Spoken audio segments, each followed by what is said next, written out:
Ano ba sabi dito? Na ang mga bagay na ito nga ay nangyari sa kanila noong sa panahon nila Moises.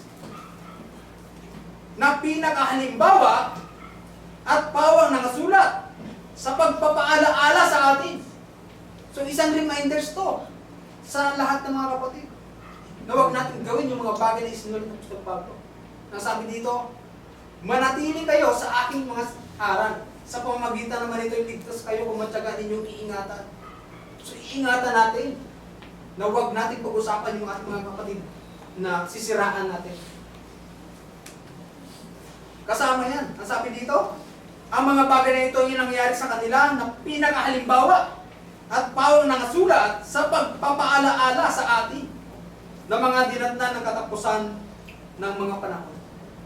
So yung kasama yan sa sinabi ng Apostol Pablo. Hindi pa po natin natatapos yung tinatawag na 1 Corinthians. Chapter 10 pa lang po tayo. Iimayin po natin yan hanggang dun sa 2 Corinthians. Ang pangalawa sinabi niya, patungkol pa rin sa mga Diyos-Diyosan. Chapter 10, verse 18 to 21. Na ganito po yung sinabi. Tingnan ninyo ang Israel na ayon sa laman, ang mga nagsisikain baga ng mga hain ay wala kayang pakikipagkaisa sa dambana. Sabi ng Apostol Pablo.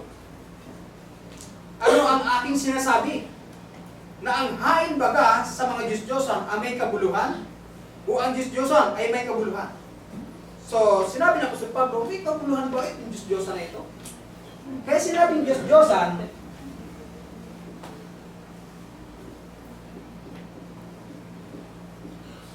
hindi siya tunay na Diyos. Parang yung in-example ni Brother Willard, bahay-bahayan. Kaya siya hindi tunay na bahay dahil bahay-bahayan. Ang sabi dito, Diyos-Diyosan, hindi siya tunay na Diyos. Mamaya mababasa natin dito, pipi. Hindi nagsasalita dahil nga, sculpture lang po siya, inukit lang po siya. Hindi natin pinapatungkulan dito yung tinatawag na sekta ng Katolisismo. Naisulat ang Biblia almost 60 AD. Ang Katolisismo po dito ay nailabas almost 1553. Kung hindi po ako nagkakamali, nasa research ko po yan.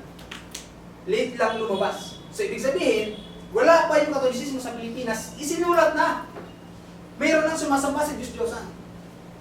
Nagkataon lang sa panahon natin ngayon na mayroong nagtayo ng isang sekta na mayroong mga tinatawag na rebulto. Ang totoo po niyan, mayroong utos sa banal na kasulatan na sinasabi na huwag ninyong gawin yung mga bagay. Na huwag kayong gumawa ng anumang inanyuan. Sa Exodus pa lang, sinabi na yun.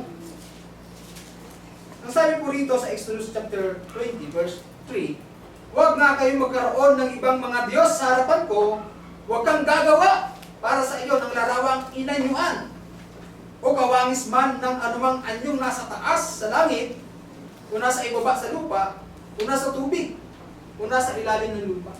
Ang sabi dito, huwag kang gumawa ng anumang inanyuan. Malinaw na sinabi. Sino nagsasalita doon? Yung Diyos na makapangyarihan sa lahat. Si Moises po ang kausap mismo ng ating anang Diyos. Ang sabi niya, huwag kang gumawa. Dahil yung kasama ni Moises na anak kapatid niya, si Aaron, gumawa ng Diyos-Diyosan na guyang baka, na ginto. Kaya nakita ng Diyos, bakit sumasamba sa ibang Diyos? Kaya nabuo po yung utos na 10 utos. Dahil nakita ng Diyos na sumasamba sa Diyos-Diyosan. Kaya sa huling panahon po ngayon, tinatamaan yung ibang sekta dahil sumasamba sila sa tinatawag na imahe. Pero ang di po nila alam, noon pa naisulat na ang utos na ito. Natatamaan na sila ngayon.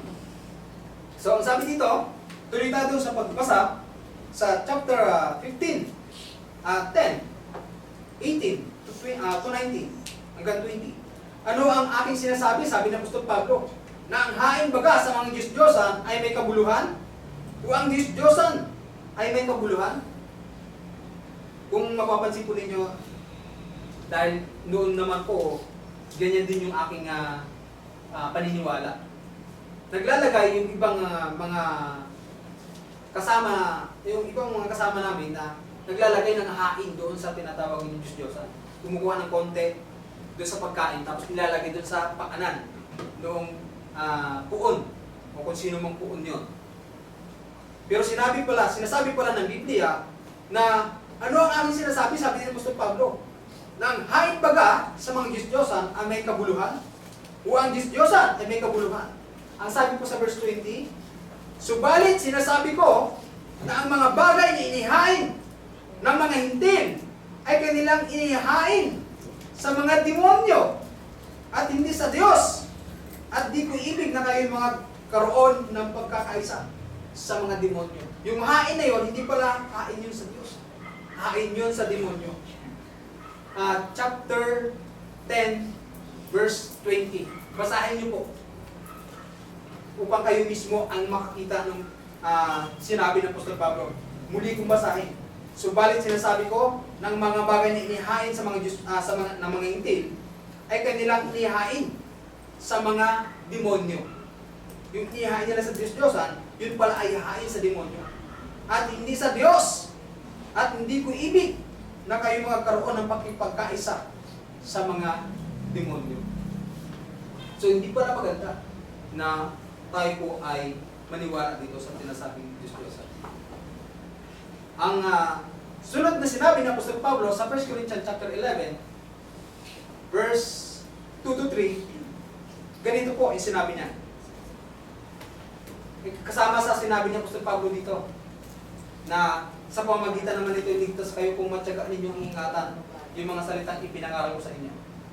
Ang sabi sa 11:2-3, datapat ibig ko na inyong malaman na ang pangulo ng bawat lalaki ay si Kristo. At ang pangulo ng babae ay lalaki.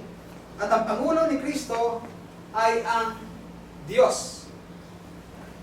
So, malinaw na sinasabi ay patungkol po ito sa mag-asawa.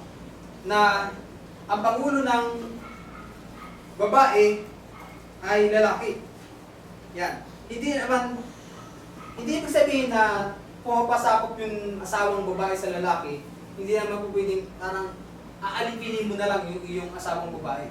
Ang pag-aasawa po ay nakalagay sa chapter 9 ng Matthew na kayo ay iisang laman. Kung gaano mo minamahal yung asawa mong babae, ikaw na lalaki, kung gaano mo minamahal yung sarili mong katawan, ganun mo rin mahalin yung iyong sariling asawa. Ganun po yung utos sa Biblia. Basahin ko po sa Matthew chapter 19.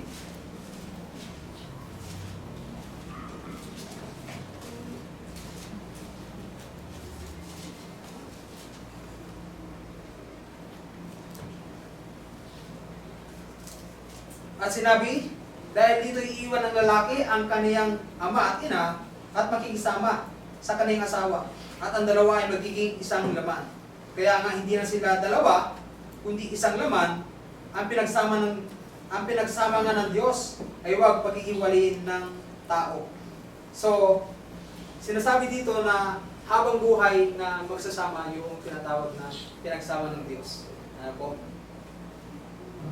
1 Corinthians chapter 11:14. Sabi po rito, kasama ito sa utos. O kasama ito sa ipinangaral ng Apostol Pablo nang sabi niya, ligtas kayo kung matyagaan ninyong iingatan yung mga salitang ipinangaral ko sa inyo. 11:14. Ang sabi dito, hindi baga ang katalagahan din ng nagtuturo sa inyo na kung may mahabang buhok ang lalaki ay mahalay sa kaniya. So dapat pala ang mga lalaki po ay, sinabi ng Apostol Pablo, na dapat hindi mahabang buhok. Dapat ay haircut. May, ano siya, yung tamang pagpapagupit. Kalbo. Saldo. Hindi po mahaba ang buhok. Kasama yan sa tinuro ng Apostol Pablo. Ano po? 1 Corinthians chapter 12 verse 2. Ito po yung sinabi ng Apostol Pablo na yung about sa Diyos-Diyosan. Kung mapapansin po ninyo, halos lahat ng chapter, mayroong tinatawag na Diyos-Diyosan.